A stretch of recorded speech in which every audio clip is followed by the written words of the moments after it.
Bismillahirrahmanirrahim. Now we are going to discuss our second lecture on the topic of fungal cell membrane or fungal cell, and here is the structure of fungal cell. In the previous lecture we already discussed the introduction of fungus, its medical and means clinical and pharmaceutical significance, and its basic structure. Now in detail the structure of the fungal cell. The typical yeast cell in is oval in shape. आमतौर पे ये जो east sales होते हैं like ये Candida हो गया, oval in shape होते हैं and is surrounded by a rigid cell wall, और उसके सराउंड में एक रिजिड सेल वॉल होती है which contain number of structural polysaccharides, और उसकी जो कंपोजिशन होती है वो पॉलीसैकेराइड की होती है and may account for up to 25% of dry weight of cell wall, जिसको हम अभी फिगर 4.2 में भी देखेंगे. तो इसका ओवल शेप हो गया, surrounded by rigid cell wall जिसमें ज़्यादातर पॉलीसैकेराइड होते हैं, और 25% इसका ड्राई वेट जो होता है वो पॉलीसैकेराइड की वजह से होता है. अच्छा, अब उस जो पॉलीसैकेराइड है उसमें कौन से पॉलीसैकेराइड हैं? Glucan and mannan. Glucan account for 50 to 60% and mannan for 15 to 23%. इसके अलावा एक प्रोटीन होती है जिसका नाम है काइटिन, वो होती है सिर्फ 1% से 9% के दरमियान में of the dry weight of the wall. तो हम ये कह सकते हैं कि ये ग्लाइकोप्रोटीन है, लेकिन जो ग्लाइको पोर्शन है यानी पॉलीसैकेराइड का पोर्शन है वो बहुत ज़्यादा है इसमें, और जो प्रोटीन है वो सिर्फ 1 to 9% है in the form of chitin. So and इसके अलावा some other respectively with protein and lipids also present in smaller amount. Lipid इतनी कम अमाउंट में मौजूद होती है कि उसका यहाँ पे तस्करा करना मुनासिब नहीं समझा गया. The thickness of the cell wall में वेरी. जो फंगस की सेल वॉल है वो वेरी करती है fungus to fungus and during the life of a cell, but the average thickness in the yeast like for Candida albicans varies from 100 to 300 nanometre. तो ये 100 से 300 नैनोमीटर के दरमियान कैंडिडा एल्बिकन की सेल वॉल होती है. ग्लूकेन जो कि एक पॉलीसैकेराइड है. The main structural component of fungal cell wall is branched polymer of glucose. Polysaccharide है, ब्रांच पॉलीमर ऑफ ग्लूकोज है, which exist in 3 forms in the cell, और 3 तरह से ये सेल में मौजूद होता है. That is B16 glucan, B13 glucan and B13 B16 complexed with chitin. तो इस तरह से ये इन 3 फॉर्म में B16 glucan, B13 glucan and B16 complex, और ये काइटिन के साथ तीनों मिलके कॉम्प्लेक्स बनाते हैं, और इस तरह से ग्लूकेन जो है वो ब्रांच फॉर्म में, यानी इसकी जो मल्टीपल जो है वो साइड चेन निकल रही होती हैं, ब्रांच बना रहा होता है ये, तो ये इस स्ट्रक्चर में सेल वॉल में मौजूद होता है. Mannan is a polymer of the sugar mannose and is found in the outer layer of the cell wall. इसके बरक्स ग्लूकेन के बरक्स मैनेन जो है वो शुगर मैनोज है, और ये outer layer of cell wall होती है. The third principal structural component which is called chitin, जो कि हमने कहा प्रोटीन भी है, is concentrated in bud scars, जहाँ से ये डिवाइड होगा 2 में, which are areas of the cell from which bud has detached, यानी जो कि बड रिमूव होकर वहाँ पे एक कंप्लीट पेयर फंगल सेल में कन्वर्ट हो जाएगी. Proteins and lipids are also present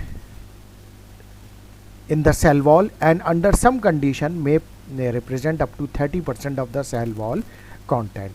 तो प्रोटीन और लिपिड्स भी मौजूद होती हैं, लेकिन but in some condition they represents up to 30% of the component of the cell wall, यानी ये 30% component of the cell wall in some situation जो होंगी वो कंपोजिशन में शामिल होंगी, लेकिन ज़्यादातर इनकी क्वांटिटी बहुत कम होती है. जैसे हमने अभी ऊपर तस्करा किया कि प्रोटीन 1 to 9% यानी काइटिन की फॉर्म में, और लिपिड इतनी कम क्वांटिटी में होता है कि उसकी परसेंटेज मैंने मेंशन करना भी, यानी इसका मतलब है 0.some% में ये होती होगी. मेनोप्रोटीन फॉर्म ए फिब्रिलर लेयर. तो जो मेनोप्रोटीन है यानी मैनिन से जो निकल रही हैं प्रोटीन अटैच होके, वो फिब्रिलर लेयर बनाती हैं. उससे क्या होता है, that radiates from an internal skeletal layer और उसके इंटरनल स्केलेटल लेयर जिसमें इसका स्ट्रक्चर मौजूद होता है, which is formed by the polysaccharide component of the cell wall, और वो रेडिएट करके बाहर की तरफ आ रही होती हैं और फिब्रिलाई बना रही होती हैं। तो ये इसका overall structure fungal cell wall का इस तरह से बना हुआ होता है। उसके बाद the innermost layer is rich in glucan and chitin. जो फंगल सेल वॉल है उसकी जो इनर मोस्ट लेयर है that is rich in glucan and chitin which provides rigidity to the wall, यानी इससे जो है इसकी जो सेल वॉल है वो रिजिड हो जाती है, हार्ड हो जाती है, and is important in regulating cell division, और सेल डिवीजन में भी इसका इम्पॉर्टेंट रेगुलेटरी रोल यानी कंट्रोलिंग रोल होता है। एंजाइमेटिक और mechanical removal of cell wall leaves an osmotic fragile protoplast that will burst if not maintained in an osmotically stabilized environment। इसके अलावा एंजाइमेटिक और मैकेनिकल रिमूवल अगर सेल वॉल का हो जाए तो उससे क्या होगा कि इसकी जो सेल वॉल होगी वो ऑस्मोटिकली फ्रेजाइल हो जाएगी और फिर वो वाटर इनटेक करके बर्स्ट हो सकती है, जिसकी वजह से फिर फंगस जो है वो डेड हो सकता है। तो इस वजह से भी ये रिजिडिटी इसके लिए ज़रूरी है।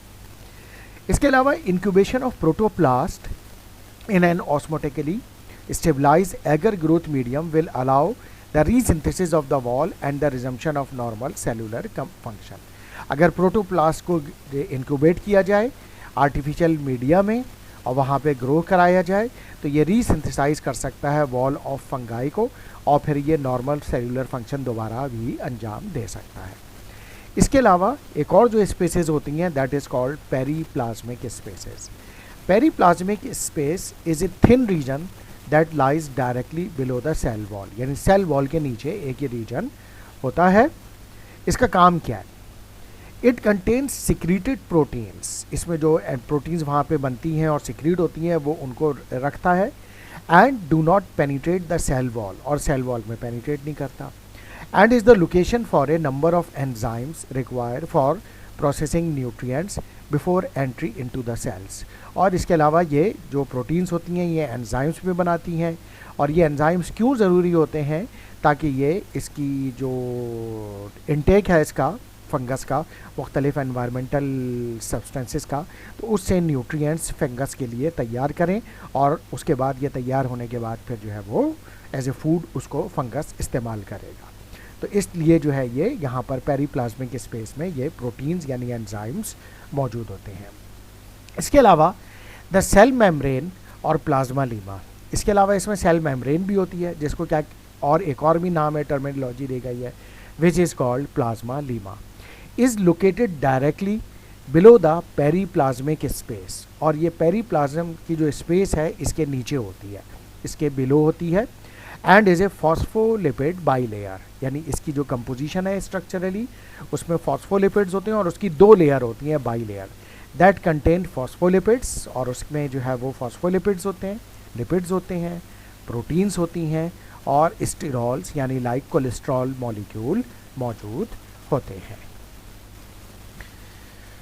इसके बाद है ये diagrammatic representation of typical yeast cell. तो ये हम ये देख सकते हैं कि ये इसके जो है वो बड वैक्यूल हो गया, ये पूरा रीजन बड हो गया जिससे ये पूरा एक कंप्लीट फंगस अलग भी हो सकता है।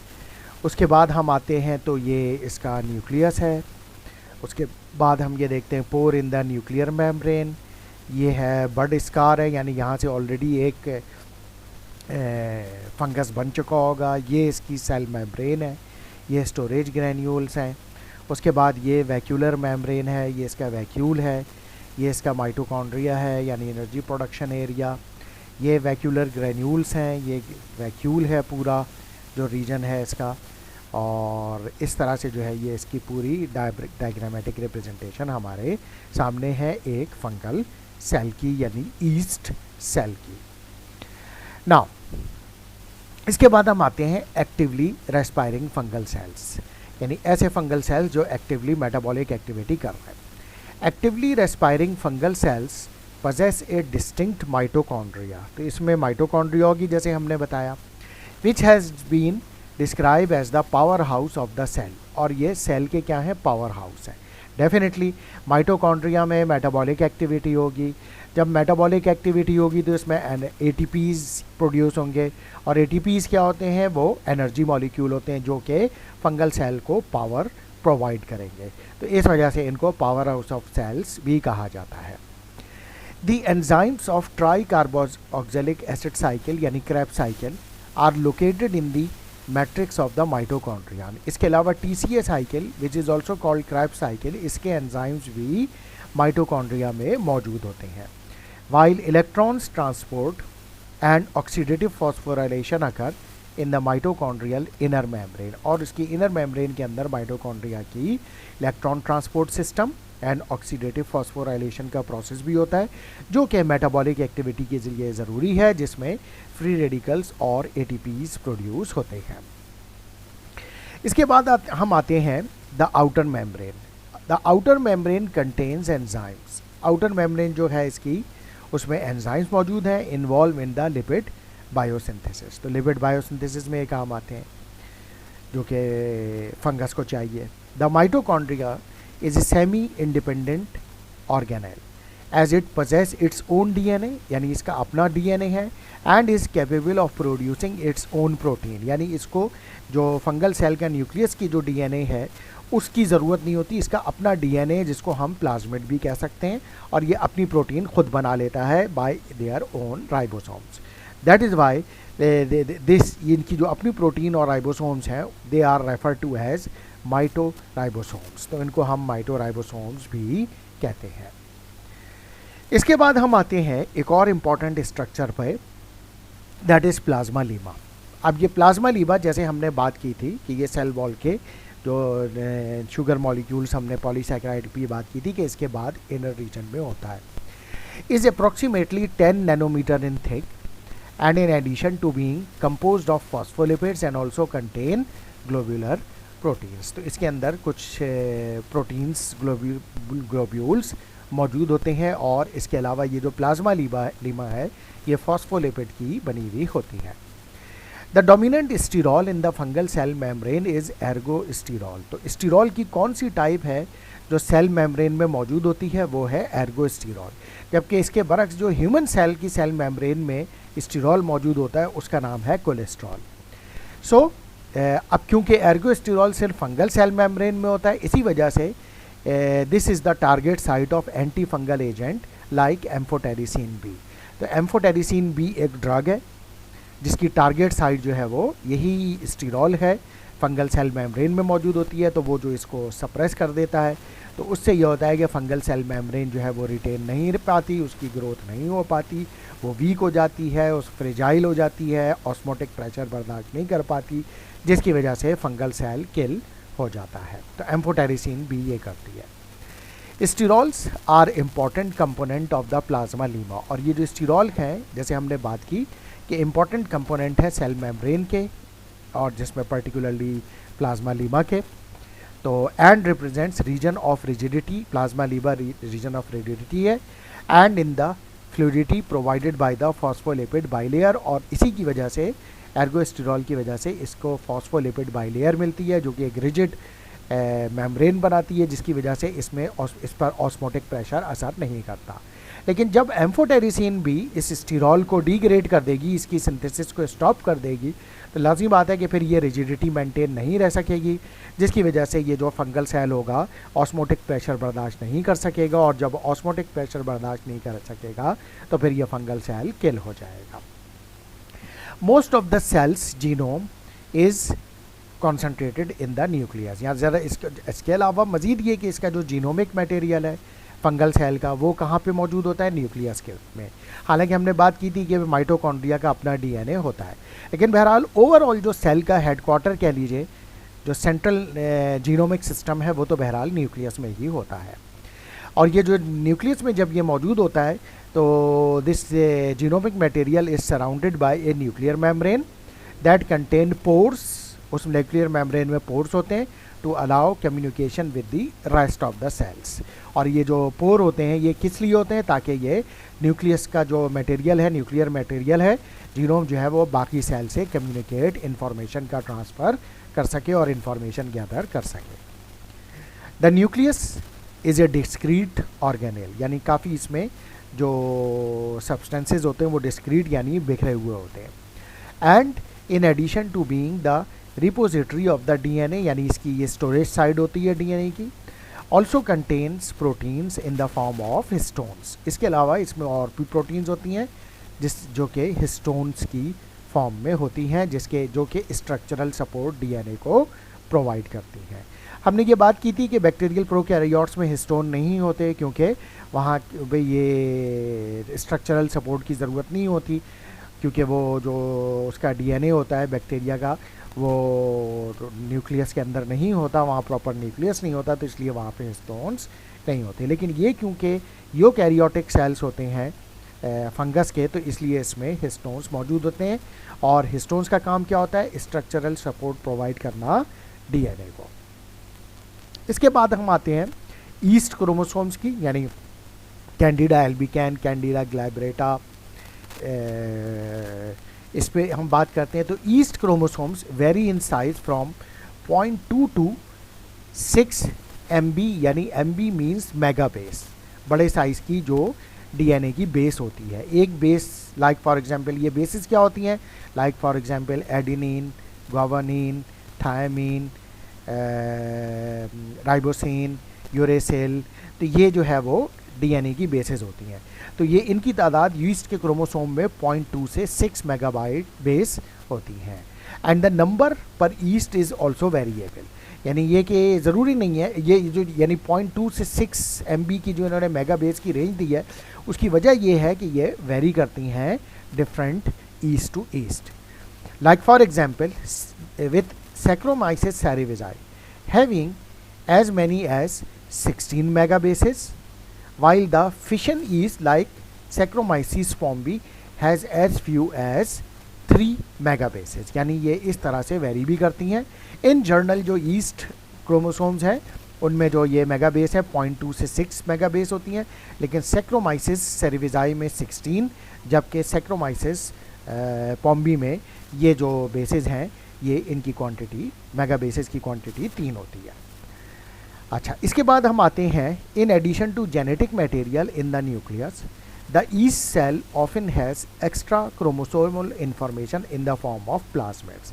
जेनेटिक मटेरियल यानी डीएनए के अलावा न्यूक्लियस में किसके? ईस्ट सेल के अक्सर एक्स्ट्रा क्रोमोसोमल इंफॉर्मेशन होती हैं, यानी क्रोमोसोम कुछ और क्रोमोसोमल इंफॉर्मेशन यानी कुछ और क्रोमोसोम्स भी मौजूद होते हैं, जिनको हम अक्सर प्लाज्मिड्स भी कहते हैं, जैसा कि हमने पहले बैक्टीरियल सेल में भी पढ़ा है कि ये एक्स्ट्रा क्रोमोसोमल सब्सटेंसेस होते हैं और ये इंडिपेंडेंटली डीएनए की तरह रेप्लिकेशन का प्रोसेस भी करवा सकते हैं।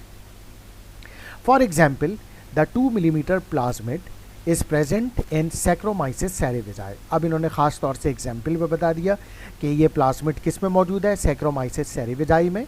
Although its function is unclear, इसका फंक्शन अभी तक क्लियर नहीं है। And killer plasmids in the yeast like Clavieromyces lactis which encodes A toxin, यानी इसमें जो है वो ये प्लाज्मिड है और ये डिफरेंट टॉक्सिन बनाता है जो कि किलिंग ऑफ डिफरेंट सेल्स के लिए काम करता है। तो इस तरह से जो है ये बैक्टीरियल सेल के अंदर ये जो प्लाज्मिड होते हैं ये मुख्तलिफ सब्सटेंसेस बनाते हैं। Saccharomyces cerevisiae में इस प्लाज्मिड का फंक्शन नहीं पता है, लेकिन Clavieromyces lactis में ये जो प्लाज्मिड है ये ऐसे टॉक्सिन बनाता है जो उसके सराउंडिंग सेल को किल कर देते हैं। Now the fungal cell contains a vast number of ribosomes. इसके अलावा फंगल सेल के अंदर बहुत सारे और भी राइबोसोम्स मौजूद होते हैं which are usually present in the form of polysomes, क्योंकि बहुत सारे होते हैं इस वजह से पॉलीसोम्स भी कहा जाता है।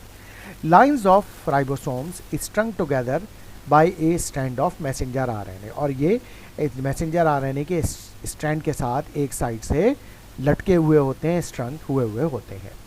Ribosomes are the site of protein biosynthesis. ये बात हमें पता है कि राइबोसोम्स जो होते हैं वो प्रोटीन सिंथेसिस में इनका रोल होता है। ह्यूमन सेल में भी ये यही काम करते हैं। The system that mediate the export of protein from the cell involves a number of membranous compartments including the Golgi apparatus, the endoplasmic reticulum and the plasma leva। तो अब ये जो राइबोसोम्स में जो प्रोटीन सिंथेसिस होती है तो ये सेल्स के मुख्तलिफ पार्ट में कैसे मीडिएट करते या एक्सपोर्ट होती है, तो उसके लिए गोल्जी एपरेटस, एंडोप्लाज्मिक रेटिकुलम और प्लाज्मा लीमा है, जिससे गुजर के, यानी ये कम्युनिकेशन चैनल हैं कह लीजिए कि, या ये वो चैनल्स हैं जिसके ज़रिए ये प्रोटीन सिंथेसाइज होने के बाद उस जगह पर पहुंचा दी जाती हैं जहां पर वो उन प्रोटीन्स की ज़रूरत हो।